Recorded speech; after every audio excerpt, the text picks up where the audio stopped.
Nimwachie wife pale. Sawa. Unamwachaje? Eh. Huwezi kumwacha. Naam. Mchezo umemalizika.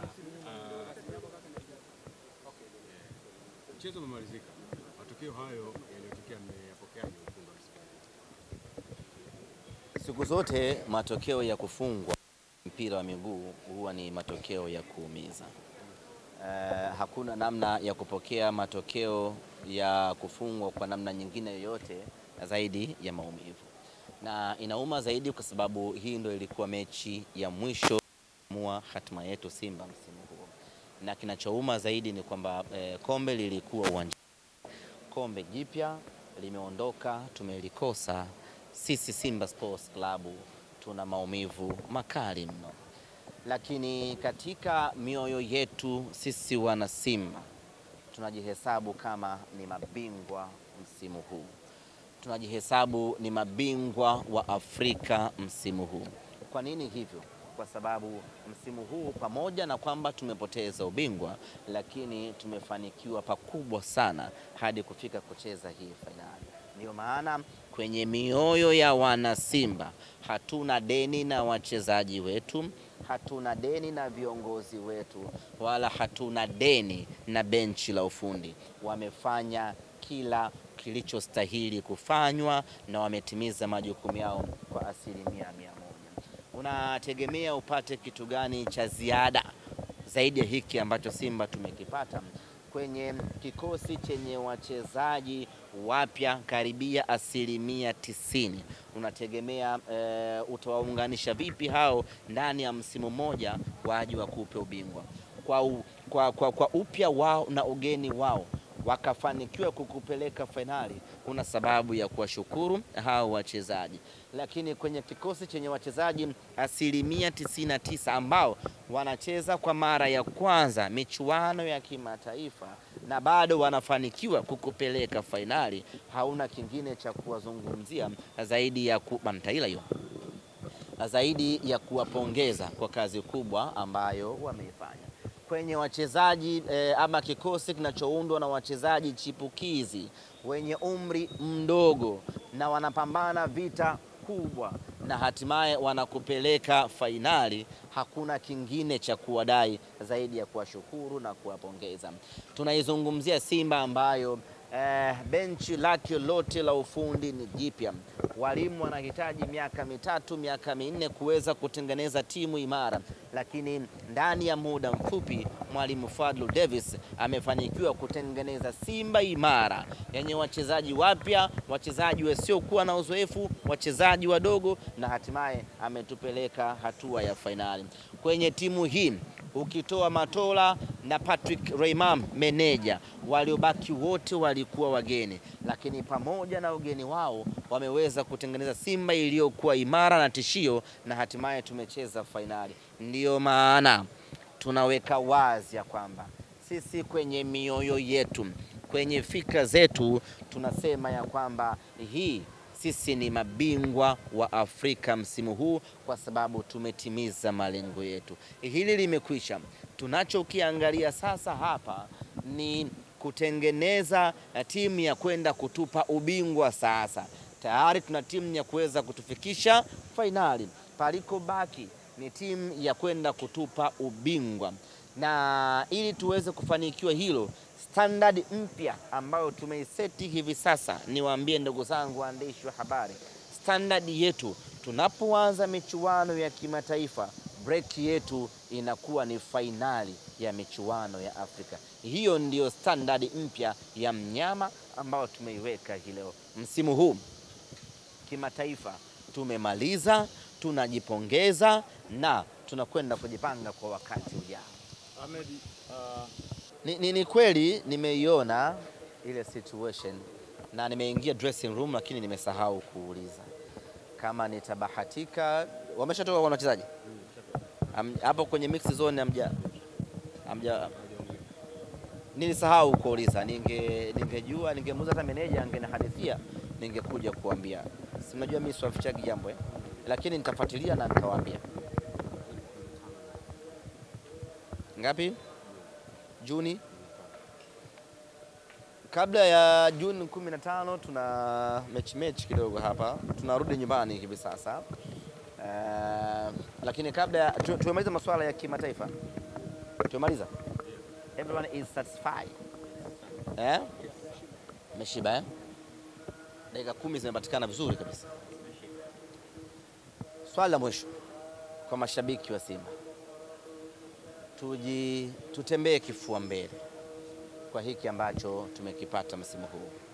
Of course inauma kukosa ubingwa mbele ya macho yako, lakini tunapozungumzia maendeleo tuna kila sababu ya kujipiga kifua na kusema ya kwamba timu yetu imefanya kila kitu kizuri msimu huu. Wala shabiki wa Simba usijisikie unyonge, wala shabiki wa Simba usijisikie usiugue na moyo wako.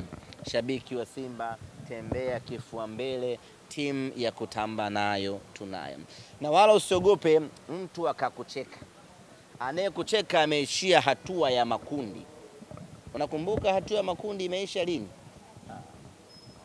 Tumesahau, hata tukumbuki imeisha. Anayekucheka aliishia hatua ya makundi, yani zamani huko. Sasa mtu kama huyo anatoa wapi authority ya kukucheka wewe? Huyo ni mtu mjinga ambaye kwenye filosofi ya maisha, kwa wale ambao mmesoma, matokeo yakitoka alafu darasa zima limefeli, kuna mtu ataumia, alafu kuna mjinga mmoja atasema yes, tumefeli wengi. Sijui umeelewa Hao ndo wale walioishia makundi, alafu anamcheka mtu wa finali, anaingia kwenye hilo kundi la wengi, na kundi la hao wajinga ambao hajisikitiki yeye kufeli kwake, ila anafurahia na msabaha naye kafeli. Hilo ni kundi la watu wajinga. Sasa mtu kama huyo hapaswi kukuumiza kichwa wala akili hata kidogo. Na hilo kundi la wajinga ndio wakatengenezaga msemo, msiba wa wengi harusi. Msiba ni msiba tu, msiba wako ni wako tu, haijalishi ni wengi. Lakini furaha ya masikini ni kumuona tajiri naye amelala njaa, ndo anajisikia raha. Hawazi kama hajala yeye siku nzima atauma vidonda vya tumbo, anachowaza na model naye hajala leo hii, basi wote tuko sawa. Hawazi kutafuta hela ili yale, anafurahi kwa sababu na tajiri naye. Sasa hao ni watu wa hovyo ambao sisi wana Simba hatupaswi kuingia kwenye mtego wao wa kutucheka sisi kupoteza finali. Sisi tuna kila sababu ya kujiproud, tuna kila sababu ya kuvimba, na kesho tunarejea Dar es Salaam kibabe vibaya mno, hatuna unyonge hata mmoja. Kuiangalia hiyo na tuboreshe. Alafu kuna sababu ya nje hiyo ambayo mashabiki wetu wanaizungumzia, nayo tunakwenda kujipanga tudili nayo vipi ili safari inayokuja yasiweze kujitokeza matatizo ya nje.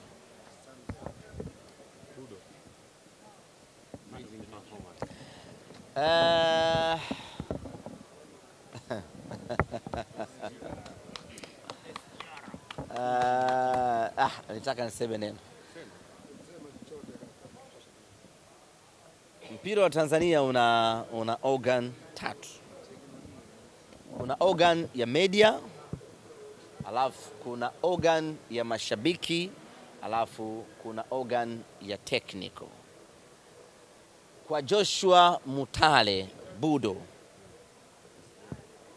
SGR, organ ya technical ambayo inaongozwa na Mwalimu Fadlu, hawakuwahi kumkatia tamaa Joshua Mutale.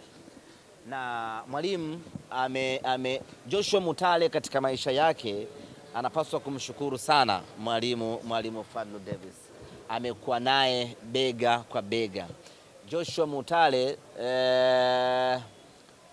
muda wote, pamoja na kwamba alikuwa hajacheza vizuri tangu amekuja Simba Sports, lakini mwalimu Fadlu hakuwahi kumkatia tamaa. Ameendelea kumtia moyo, kumsimamia na kumuongoza, na hatimaye hii leo amekuja kutulipa uvumilivu. Organ ya pili ilikuwa ni organ ya mashabiki. Mashabiki wa Simba hawakuwahi kumkatia tamaa Joshua Mutale. Bahati mbaya ama nzuri, nyinyi huwa mnakaa the other side kwenye uwanja ule wa KMC, lakini wale ambao hukaa kwenye haya majukwaa ya mashabiki, Joshua Mutale alikuwa akipewa nafasi hata akicheza vibaya, lakini still watu wataendelea kumwimba Budo Budo Budo Budo kwa ajili ya kuendelea kumencourage ili aje afanye kazi yake ipasavyo ndani ya Simba. Kwa nini hizi organ mbili hazikukata tamaa kwa Joshua Mutale? Kwa sababu sisi mashabiki wa Simba pamoja na Mwalimu Fadlu walikuwa wanajua kabisa ya kwamba Joshua Mutale ni mchezaji mwenye kipaji kikubwa. Cha kufanya ni kumtunza na kumwengaenga ili kipaji chake kisipotee. Ndio kazi ya mwalimu na mashabiki ambao tumeifanya kwa ufanisi wa hali ya juu. Na Joshua Mutale ndio mchezaji mwenye bahati kubwa na mashabiki wa Simba. Pamoja na kufanya vibaya kwenye nyakati zile, lakini watu waliendelea kumpigania na kumpenda. Wachezaji wengine wakicheza kama alivyokuwa anacheza Joshua Mutale, huwa wanaambulia matusi, wanaambulia kejeli. Imewahi kumkuta mtu kama Kibu Dennis situation kama hiyo. Alikuwa afanye vizuri, mashabiki wakawa wanamvamia muda wote mpaka akawa anakosa imani na raha na Simba yake. Lakini kwa Joshua Mutale imekuwa ni tofauti, watu waliendelea kuwa na imani naye, na imani ambayo tuliinvest kwa Mutale Budo imetulipa. Leo anafunga goli, anakuwa mchezaji bora. Just imagine kutoka kuwa mchezaji bora kwenye mechi dhidi ya Big Man, dhidi ya Mbeya City, anakwenda kuwa mchezaji bora kwenye mechi ya fainali dhidi ya Berkane. Bahati mbaya ama nzuri, gari ya Joshua Mutale imechanganya mwisho wa safari, kwa maana msimu unamalizikia ukingoni. Lakini huyu Mutale tunayemuona sasa ndiye ambaye tutafungua naye msimu akiwa na ubora huu kwa mapenzi yake Mwenyezi Mungu.